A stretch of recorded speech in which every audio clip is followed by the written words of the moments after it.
When you visit the Ecumenical Patriarchate, the Phanar in Constantinople, the centerpiece of your time there is to visit the Church of St. George, the Great Martyr. This church is the 5th church in Constantinople to house the Ecumenical Patriarchate since the fall of the city in 1453. The church is, first and foremost, a house of prayer where His All Holiness, our Ecumenical Patriarch Bartholomew, regularly celebrates the divine services. The church has also been the site for many historic events, including meetings of the primates of the Orthodox Church and the visits of various popes, including Pope Benedict and Pope Francis. Along the walls of the church, you can venerate the relics of numerous saints. Many times, we rush to the north side of the church to venerate the relics of the 3 great hierarchs of our church, Basil the Great, Gregory the Theologian, and John Chrysostom. However, I would like to turn your attention to the other side of the church, behind the patriarchal throne. There you will find the relics of 3 female saints, one of them being Saint Euphemia, the great martyr. On September 16th, we commemorate the martyrdom of Saint Euphemia. And on July 11th, we remember the great miracle that she performed at the 4th Ecumenical Council in 451 AD. Saint Euphemia was martyred in 303 AD because she refused to sacrifice to a pagan god. Her relics eventually found their way to Chalcedon, just outside Constantinople.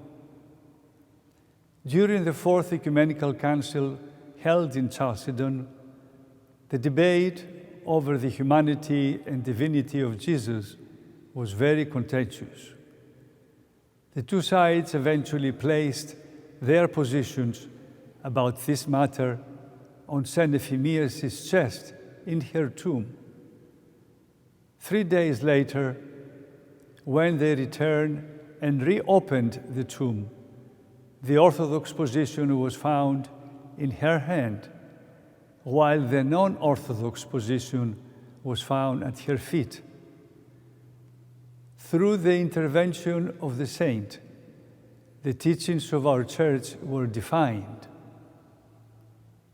As a church, we rely on the witness of the saints. In their lives, many of them were great teachers and exponents of the Orthodox Christian faith.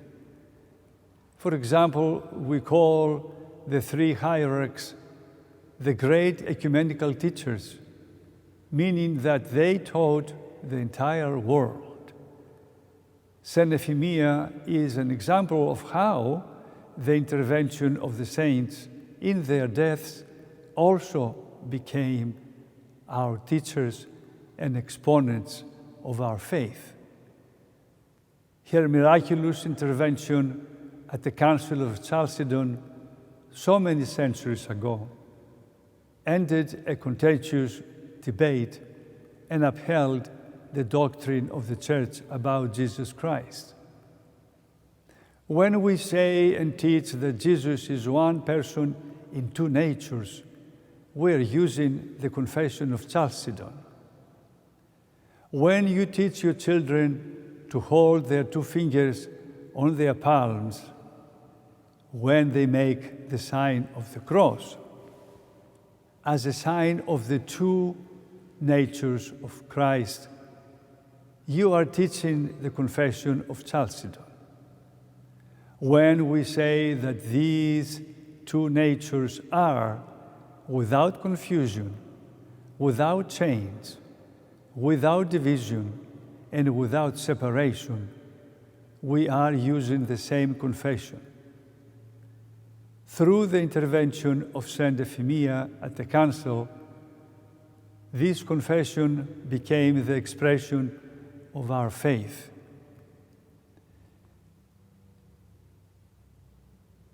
The Church continues to debate many issues in its life. Our ecumenical patriarchate guides our Church, surrounded by the relics of the saints, such as Saint Euphemia and the others at the Church of St. George. We must continue to pray to the saints for guidance, for they continue to teach us through their writings, like the Fathers of the Church, or their examples of intervention, such as the miracle of the praiseworthy Saint Euphemia. Χρόνια πολλά to all those who bear the name of the Venerable Saint Euphemia, and may she intercede for us in her fervent prayers before the Lord. God bless you.